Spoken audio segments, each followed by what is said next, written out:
ناصیبی فتنہ، ان تینوں پر ہم نے بات کی مختصر۔ قصاص عثمان کے نتیجے میں 4 باتیں پیش آئیں۔ ایک جمل کی جنگ ہوئی، صفین کی جنگ ہوئی، تحکیم کا واقعہ پیش آیا، یہ سب بیان ہو گیا آپ کے سامنے۔ اب آج میں بیان کروں گا آخری ایام حضرت علی کے، یہ کس طرح گزرے۔ یہ بات تو آپ نے سنی حضرات کہ حضرت ابو موسیٰ اشعری اور حضرت عمرو بن العاص، وہ دومت الجندل ایک جگہ ہے، آج وہ اردن میں ہے۔ اردن میں یہ 2 حضرات جمع ہوئے کہ حضرت علی اور حضرت معاویہ کے اختلاف کو ختم کیا جائے، لیکن اس جمع ہونے کے بعد کوئی نتیجہ نہیں نکلا، کیونکہ ہر ایک نے اپنی بات کی اور ہر ایک دلائل سے یہ ثابت کر رہا تھا کہ میں حق پر ہوں۔ نتیجہ کوئی نہیں نکلا اور دونوں واپس ہو۔ لیکن جب حضرت علی رضی اللہ تعالیٰ نے ان 2 لوگوں کو اختیار دیا فیصلے کا، ایک طرف سے عمرو بن العاص، ایک طرف سے ابو موسیٰ اشعری، اس پر ایک فتنہ پیدا ہوا۔ جوان لوگ تھے اور عقل ان کی کم، تجربہ کم، علم کم اور دینداری کا دعویٰ زیادہ۔ انہوں نے کہا یہ سب گمراہ ہے، اور حضرت علی کو کافر کہہ دیا۔ یہ خارجی فتنہ تھا، اس پر میں نے بات کی تھی پچھلے مجلس میں۔ بہرحال ایک فتنہ کھڑا ہو گیا۔ ان اختلافات میں جب حضرت علی پڑ گئے تو گھر کے اندر اختلاف ہو۔ اب حضرت علی ایک طرف تو اختلاف ان کا تھا حضرت معاویہ سے، اب یہ ایک نیا اختلاف ہو۔ ان تمام اختلافات میں حضرت علی رضی اللہ تعالیٰ بہت ٹھنڈے اور بہت تدبر، ہوشیاری کے ساتھ چلتے اور وہ سب کی بات سنتے ہیں، سب کو قائل کرنے کی کوشش کرتے ہیں، سب کو مطمئن کرنے کی کوشش کرتے ہیں، اور پھر آخر میں یہ اعلان کرتے ہیں کہ میں تم کو کچھ نہیں کہوں جب تک تم ہم پر ہاتھ نہ اٹھاؤ، اور اپنے ساتھیوں کو بھی کہتے ہیں کہ اس طرح ان سے جھگڑا مت کرو، اور اگر یہ جھگڑے میں آ جائیں تو واپس ہونے لگے تو ان کا پیچھا مت کرو۔ بہرحال یہ اختلافات جب پیدا ہوئے تو حضرت معاویہ رضی اللہ تعالیٰ وہاں بالکل منظم، اور یہاں حضرت علی مزید مشکلات میں پڑے، تو انہوں نے اپنا اثر رسوخ بڑھانے کی کوشش کی۔ حضرت معاویہ نے مختلف جگہوں میں اپنے لوگ بھیجے اور ان علاقوں کو اپنے کنٹرول میں لانے کی کوشش کی۔ مثلا مصر میں انہوں نے بھیجا ہے عمرو بن العاص کو، یہ مصر کے حالات، مصر میں بھیجا عمرو بن العاص کو۔ حضرت علی کی طرف سے وہاں ذمہ دار تھے قیس بن عبادہ، یہ کنساری صاحبی، اور یہ بہت مدبر اور بات کو سمجھنے والے آدمی تھے، اس لیے مصر کے اندر انہوں نے اپنا لوگوں کو کنٹرول کر لیا تھا۔ حضرت علی رضی اللہ تعالیٰ کو لوگوں نے غلط مشورہ دیا کہ یہ حضرت معاویہ کے ساتھ کچھ حمایت کرتے ہیں، تو حضرت علی نے ان کو اس مصر کی گورنری سے ہٹا کر کے جو مصر کی انتظامیہ تھی، جس کو پولیس کہتے ہیں، اس کا سربراہ بنا، اور مصر کا سربراہ بنا محمد ابن ابی بکر کو۔ یہ حضرت ابو بکر کے بیٹے ہیں، لیکن حضرت ابوبکر کے انتقال کے بعد ان کی جو والدہ ہے اسماء بنت عمیس، ان سے حضرت علی نے نکاح کیا تھا، تو ان کی تربیت اور پرورش سب حضرت علی کے پاس ہوئی، محمد ابن ابی بکر۔ اور یہ اصاغر صحابہ میں، صحابہ کی جو فہرست بنتی ہے، یہ بالکل بڑے بزرگ صحابہ ہیں آپ علیہ السلام کے ساتھ، اور ایک بہت چھوٹے جو بنتے ہیں، یعنی جو آپ علیہ السلام کو جنہوں نے صرف دیکھا، ورنہ وہ آپ علیہ السلام کی زندگی میں بہت چھوٹے تھے۔ اس طرح حضرت حسن ہے، حضرت حسین ہے، یہ بالکل بچپن میں تھے، صحابہ میں شمار تو ہیں لیکن اصاغر صحابہ میں شمار۔ تو یہ محمد ابن ابی بکر بھی اصاغر صحابہ میں شمار، ان کو مصر کی طرف بھیجا۔ حضرت عمرو بن العاص کے ساتھ ان کی جھڑپ ہوئی۔ مصر میں ایک علاقہ تھا خربتہ، اس کے لوگ حضرت عثمان کے قصاص کا مطالبہ کرتے تھے، تو حضرت معاویہ نے ان کی تائید حاصل کی اور عمرو بن العاص اور محمد بن ابی بکر میں جھڑپ ہوئی اور آخر وہ غالب آئے اور محمد بن ابی بکر کو مار دیا گیا۔ اب میں اس موضوع پر حضرات انشاءاللہ بات کروں گا آپ کے سامنے، کیونکہ یہ موضوع مسلمانوں کے ذہن میں صاف نہیں ہے، بہت گڑبڑ ہو گیا۔ اور میں صبح کچھ ساتھی مجھ سے بات کر رہے تھے، کہتے ہیں ہم تو تاریخ پڑھتے نہیں، ہم پڑھتے ہیں تو یہ کیسے اسلام کی تاریخ ہے؟ صحابہ سے آدمی بدزن ہو جاتا ہے، صحابہ سے کوئی بدزن نہیں ہوگا حضرات، میں انشاءاللہ آپ کے سامنے بیان کروں گا۔ اور اگر کوئی بدزن ہوگا تو اس لکھنے والے کی وجہ سے، لکھنے والے نے یا تحقیق نہیں کی ہے، وہ ایسی ہی بات نقل کر دی، اور جنہوں نے بیان کی ہے انہوں نے گڑبڑ کی۔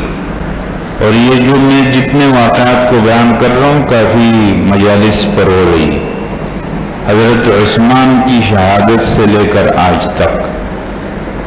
تو میں انشاءاللہ سوچ رہا ہوں کہ اللہ کرے کہ اس پر مستقل ایک سی ڈی تیار ہو جائے اور وہ مسلمانوں میں پھیلا دی جائے، کیونکہ لوگ پتہ نہیں کس قسم کی باتیں کرتے صحابہ کے بارے میں، اور سب غلط روایت۔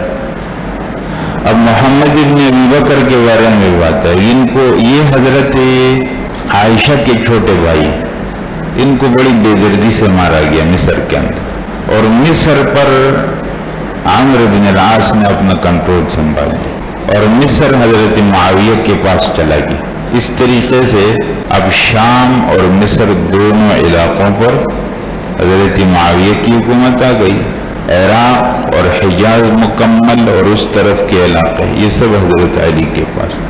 مکہ مکرمہ، مدینہ منورہ، یمن، ان تین کی طرف حضرت معاویہ نے اپنا ایک آدمی بھیجا، بسر ابن ارطات، اور وہ جب اپنے ساتھ ایک لشکر لے کر مدینہ منورہ پہنچے تو مدینہ منورہ کے گورنر اس وقت ابو ایوب انصاری تھے حضرت علی کی طرف سے۔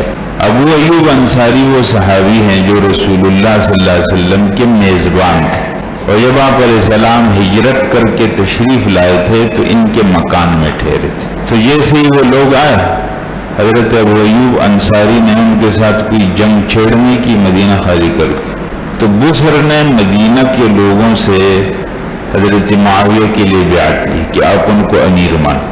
پھر یہاں سے بسر مکہ گئے، مکہ میں بھی لوگوں نے ان سے کوئی جنگ نہیں کی، انہوں نے وہاں بھی، پھر یمن میں بھی۔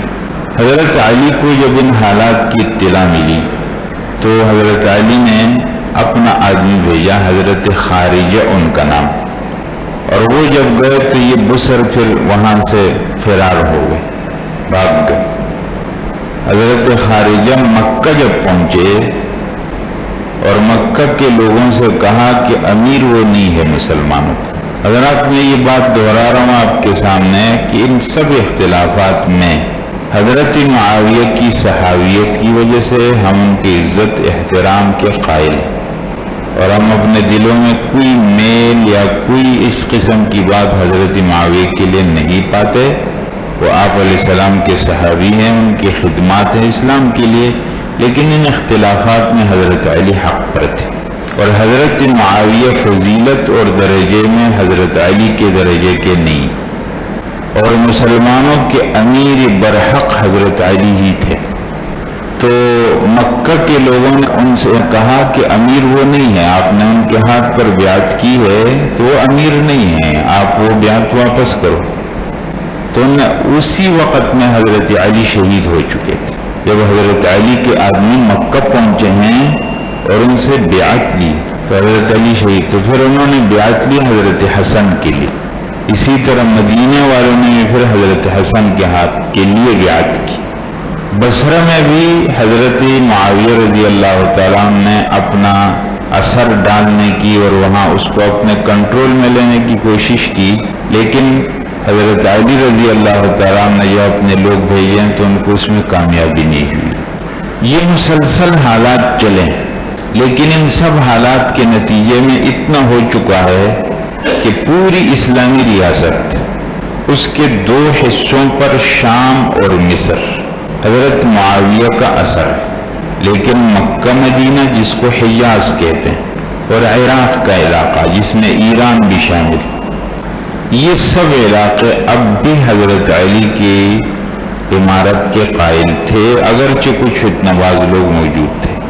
سن 40 کے اندر 40 ہجری میں حضرت معاویہ رضی اللہ تعالیٰ عنہ نے حضرت علی رضی اللہ تعالیٰ عنہ کو خط لکھا اور کہا کہ یہ امت آپس میں ایک دوسرے کے ساتھ اختلاف کرتے کرتے بہت نقصان کر چکی، تو ہم کو اس طرح صلح کرنا چاہیے کہ شام اور مصر پر میری حکومت ہوگی، یہ میرے زیر حکومت میں ہو، باقی حصہ آپ کے پاس، میں آپ کے حصے میں نہیں آتا اور آپ یہاں نہ آئے۔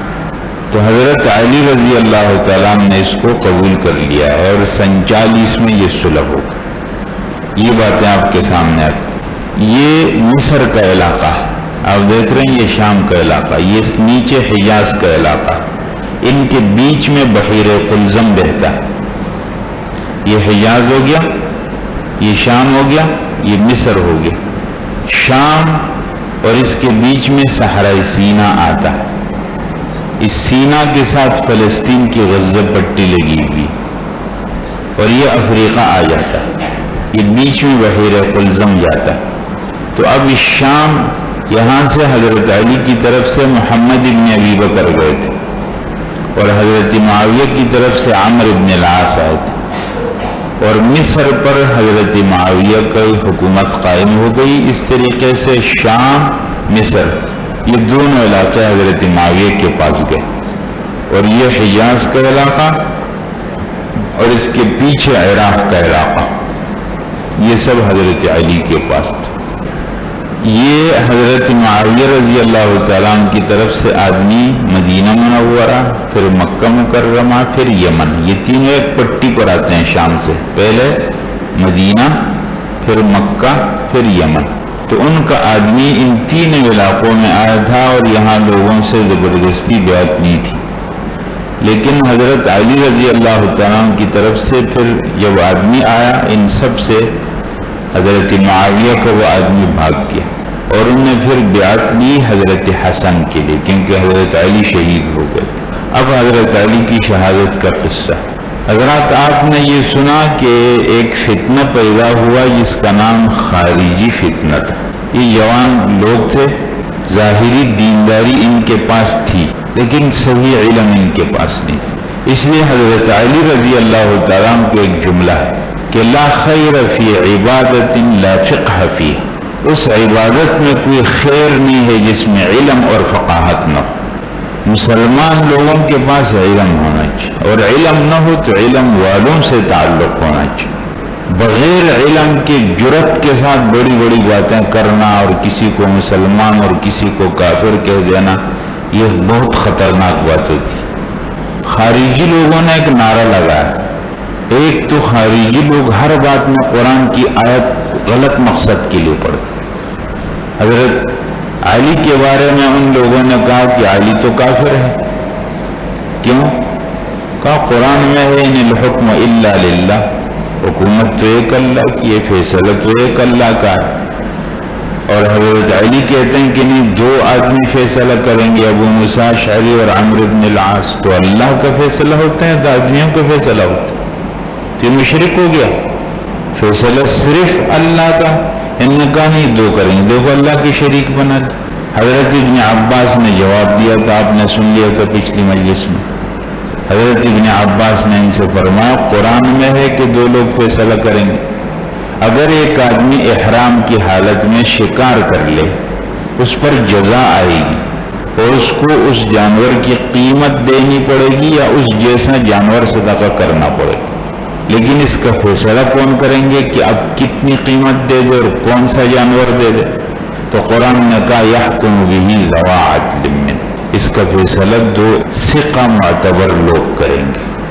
میاں بیوی میں اختلاف ہو جائے، قرآن نے کہا فبعثوا حکما من اہلہ وحکما من اہلہا، مرد کے خاندان سے ایک آدمی اٹھاؤ، عورت کے خاندان سے ایک آدمی اٹھا، وہ فیصلہ کر دے جو فیصلہ۔ تو حضرت ابن عباس نے فرمایا اگر ایک چوتھائی درہم کے جانور کے لیے دو آدمیوں کے فیصلے کو قرآن مانتا ہے، اور میاں بیوی کے اختلاف کو حل کرنے کے لیے قرآن دو آدمیوں کے فیصلے کی بات کرتا ہے، امت میں اختلاف ہو جائے اور دو معتبر ثقہ لوگ بیچ میں آ کر فیصلہ کریں اور اس اختلاف کو حل کرنے کی کوشش کرے تو کون سی آیت کے خلاف؟ لاجواب ہو گئے تو حضرت ابن عباس نے ان کو صاف فرما دیا تھا کہ میں تمہارے پاس آیا ہوں صحابہ کی طرف سے، میں جن لوگوں کا نمائندہ بن کر آیا ہوں وہ رسول اللہ صلی اللہ علیہ وسلم کے صحابہ ہیں، اور میں دیکھ رہا ہوں تمہارے اندر ایک بھی صحابی نہیں،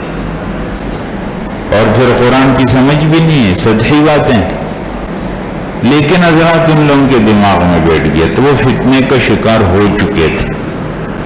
اس لیے کہتے ہیں کہ کوفہ میں 3 آدمی جمع ہوئے، ایک کا نام تھا عبد الرحمن ابن ملجم، یہ دیکھ رہے ہیں، اور ایک تھا جس کا نام عامر تھا، 3 آدمی تھے۔ تو وہ 3 آدمیوں نے آپس میں یہ فیصلہ کیا کہ ہم 3 آدمیوں کو ماریں گے۔ اس میں ایک تھا عبد الرحمن ابن ملجم نے کہا کہ علی کو میں ماروں، اور عامر نے کہا کہ عامر ابن العاص کو مصر کے اندر میں ماروں، اور اس میں جو تیسرا آدمی تھا اس نے حضرت معاویہ کی بات کی، ان کا فیصلہ ہو گیا۔ یہ عبد الرحمن ابن ملجم کہتے ہیں کوفہ میں آیا، کوفہ میں ایک خاتون پر اس کی نظر پڑی اور یہ اس کے عشق میں گرفتار ہو۔ اس نے عورت نے بھی شرط لگائی کہ تم علی کو مار دو گے تو میں شادی کر لوں، اس نے طے کر لیا، اور ایک تلوار اس نے زہر کے اندر ڈالی کافی دنوں تک، اور 17 رمضان کی تاریخ طے ہو گئی، اور یہ تینوں آدمی اپنی اپنی جگہوں پہنچ گئے۔ یہ کوفہ کی مسجد میں آیا عبد الرحمن ابن ملجم، حضرت معاویہ کو مارنے والا شام پہنچ گیا، اور حضرت عمر ابن العاص کو مارنے والا مصر پہنچ گیا۔ یہ طے ہوا کہ ہم ایک ہی وقت میں فجر کی نماز میں حملہ کریں گے۔ کوفہ کے اندر حضرت علی رضی اللہ تعالیٰ عنہ کا طریقہ تھا کہ جب وہ اپنے گھر سے نکلتے تھے تو بغیر کسی پہرے کے اور آواز لگاتے تھے اور لوگوں کو نماز کے لیے جگاتے ہوئے مسجد کی طرف چلتے تھے۔ حضرت علی رضی اللہ تعالیٰ عنہ کہتے ہیں جب آئے مسجد میں پہنچے جہاں سے ان کے داخل ہونے کا دروازہ تھا، تو یہ عبد الرحمن ابن ملجم نے ان پر وار کیا اور ساتھ یہ بھی کہا کہ الحکم للہ، فیصلہ اللہ کا ہوتا، اور حضرت علی پر حملہ کیا۔ 3 آدمی تھے، اس کے ساتھ 2 آدمی اور بھی تھے، اس میں سے ایک تو بھاگ گیا اور ایک کو مار دیا گیا، اور یہ عبد الرحمن ابن ملجم کو پکڑ لیا گیا۔ حضرت علی رضی اللہ تعالیٰ عنہ کو اٹھا کر لے جایا گیا، تھوڑا سا ان کو ہوش آیا تو فرمایا نماز پڑھ لو، اپنی جگہ ایک آدمی کو کھڑا کیا، انہوں نے نماز پڑھا تھی۔ حضرت علی رضی اللہ تعالیٰ عنہ نے پھر لوگوں سے فرمایا اس آدمی کو لاؤ، عبد الرحمن ابن ملجم کو لایا گیا، فرمایا آپ کے ساتھ میں نے اچھا سلوک کیا تھا نہیں؟ کہا ہاں۔ تو یہ آپ نے کیوں کیا؟ کہا میں نے اللہ کے ساتھ عہد کیا تھا، میں نے اپنی اس تلوار کو زہر میں ڈالا تھا کافی دنوں سے، اور میں نے یہ عہد کیا تھا کہ اس امت کے سب سے بدبخت آدمی کو اس سے ماروں گا، تو میں نے اپنا عہد پورا کیا۔ حضرت علی نے فرمایا کہ اب تیری اس تلوار سے تجھے مارا جائے گا اور تیرا یہ وعدہ پورا ہو جائے گا اور تو ہی اس امت کا بدبخت آدمی۔ اور حضرت علی رضی اللہ تعالیٰ نے فرمایا میں نے رسول اللہ صلی اللہ علیہ وسلم سے ایک مرتبہ سنا تھا، آپ نے مجھ سے پوچھا تھا علی پچھلے لوگوں میں سب سے بدبخت کون تھا؟ تو میں نے کہا تھا قوم صالح کا آدمی جس نے اس اونٹنی کے پاؤں کاٹے تھے۔ قرآن نے کہا اذ انبعث اشقاہا، جب ان کا بدبخت آدمی کھڑا ہوا اور اس اونٹنی کے پاؤں کاٹ ڈالے۔ فرمایا بعد میں آنے والوں میں بدبخت کون ہوگا؟ میں نے کہا اللہ کے رسول مجھے علم نہیں۔ فرمایا جو تجھے مارے۔ حضرت علی نے فرمایا تیرا وعدہ ٹھیک ہو گیا، اب اسی تلوار سے تجھے مارا جائے گا اور تو امت کے بدبخت لوگوں میں۔ پھر حضرت علی نے فرمایا اس کو رکھو، ابھی کچھ مت کہو، اگر میں اس کے اس وار کے نتیجے میں مر گیا تو میرے بدلے میں اس کو مار دو، اور اگر میں بچ گیا تو پھر میں اپنا فیصلہ خود کروں۔ پھر حضرت علی رضی اللہ تعالیٰ نے اپنے بیٹوں کو بلا، حسن، حسین اور محمد ابن الحنفیہ، یہ چھوٹے اور بیوی سے، ان کو وصیت کی، فرمایا تمہیں تقویٰ کی وصیت کرتا ہوں اور اس بات کی وصیت کرتا ہوں کہ اسلام پر تمہاری موت آنی چاہیے، اور اس بات کی وصیت کرتا ہوں کہ اللہ کی رسی قرآن کو پکڑے رکھو اور اختلافات مت کرو، اور باتیں ان کو کی، نماز کی، روزے کی اور عبادات کی، اور پھر فرمایا کہ یہ تمہارا چھوٹا بھائی ہے محمد ابن اس کے ساتھ اچھا سلوک رکھنا۔ پھر محمد ابن الحنفیہ کو فرمایا یہ دونوں تمہارے بڑے بھائی ہیں، ان کا خیال رکھنا، ان کا ادب کرنا، اور پھر آخر میں لا الہ الا اللہ پڑھنے لگے کثرت سے، اور بس حضرت علی رضی اللہ تعالیٰ کو اسی حالت میں انتقال۔ 17 رمضان جمعے کی نماز فجر میں حضرت علی کو خارجی لوگوں نے شہید کر دیا۔ حضرت حسن، حسین اور عبداللہ ابن جعفر رضی اللہ عنہم، ان سب حضرات نے غسل کفن کا کام کیا، اور حضرت حسن رضی اللہ تعالیٰ نے نماز جنازہ پڑھائی۔ موت سے پہلے لوگوں نے کہا کہ آپ وصیت کر دیجئے، آپ کے بعد کون خلیفہ ہوگا، حسن کے بارے میں آپ فرما دیجئے۔ فرمایا میں کچھ نہیں کہتا، تم خود طے کر لے۔ حضرت علی رضی اللہ تعالیٰ کو جمعے کے روز 17 رمضان سن 40 ہجری کو شہید کر دیا گیا، نماز جنازہ ہو گئی۔ ان کی تدفین کہاں ہوئی حضرات، یہ ہے سمجھنے کی بات۔ حضرت علی رضی اللہ تعالیٰ کی تدفین کوفہ کے اندر جہاں عمارت کا مرکز تھا، یعنی جہاں امیر المؤمنین بیٹھتے تھے، اسی کے پاس دفن کیا گیا، لیکن جگہ خفیہ رکھی گئی، کیونکہ خارجی لوگوں سے خطرہ تھا کہ وہ قبر کے ساتھ کچھ بے حرمتی کا معاملہ نہ کرے۔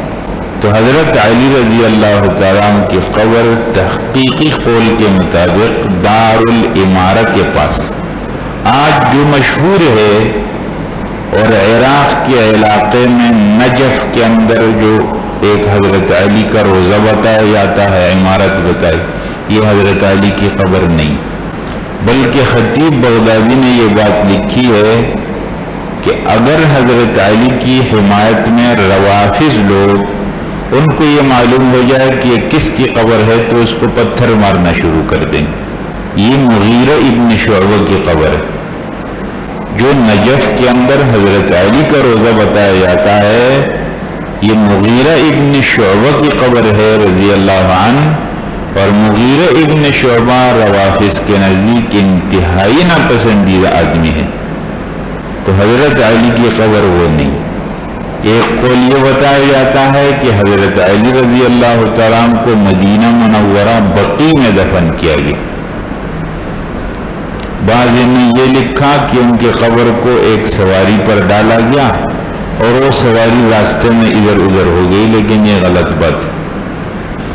حضرات بعض لوگوں نے یہ کہا کہ افغانستان کے شمال میں مزار شریف کا جو علاقہ ہے، یہ حضرت علی کا قبر مزار ہے، اسی لیے اس کا نام مزار شریف۔ وہاں بھی ایک ہے نا مزار، حیدرآباد میں بھی ایک جگہ کہتے ہیں حضرت علی کے قدم یہاں پڑے تھے، اور بہت ہجوم ہوتا ہے وہاں پر، لیکن یہ سب ایسے ہی بات ہے حضرت، یقینی بات وہی۔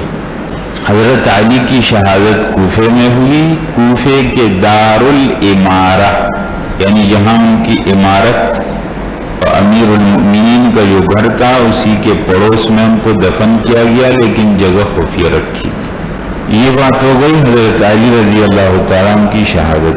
یہ ہے وہ جگہ حضرات نجف کے اندر، اور یہ ان کے روزے کی وہ صرف یہ بتاتے ہیں، ورنہ ہے نہیں۔ یہ بات ختم، حضرت علی کا دور ہو گیا پورا۔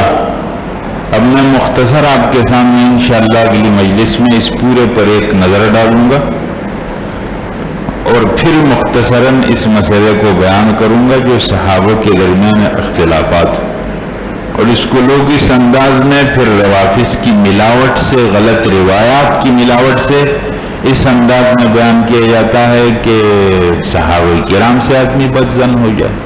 حضرات یہ سب صحیح بات انشاءاللہ پھر بات. الحمدللہ رب العالمین الرحمن الرحیم مالک یوم الدین اللہم لک الحمد حمدا کثیرا طیبا مبارکا. بیماروں کے لیے دعا فرمائے اللہ تعالیٰ تمام بیماروں کو شفا نصیب فرمائے. پریشان لوگوں کی اللہ پریشانیاں دور فرمائے. اللہ سب کی جائز حاجتیں پوری فرمائے. پوری امت کی حالت پر اللہ تعالیٰ رحم فرمائے. ہمارے شہر ملک اور پورے عالم اسلام کی حالت پر اللہ خصوصی رحم فرمائے. ہر قسم کا امن اطمینان اللہ نصیب فرمائے. فساد اور خوف سے اللہ سب کی حفاظت فرمائے. ربنا آتنا فی الدنیا حسنۃ وفی الآخرۃ حسنۃ وقنا عذاب النار. سبحان ربک رب العزۃ عما یصفون وسلام علی المرسلین.